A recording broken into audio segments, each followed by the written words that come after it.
အားလုံးပဲမင်္ဂလာပါကျွန်တော်ရဲ့နာကိုကပါဆိုတဲ့လိုက်ရှုအစီအစဉ်မှာ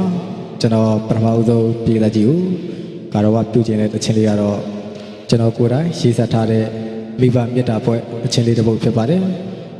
ဥထိပ်ပန်လျက်ပါဆိုတဲ့တခြင်းလေးကိုကျွန်တော်ပြည်သက်ကြီးကိုပထမဦးဆုံးကာရဝပြုပြရစေခင်ဗျာ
Come on.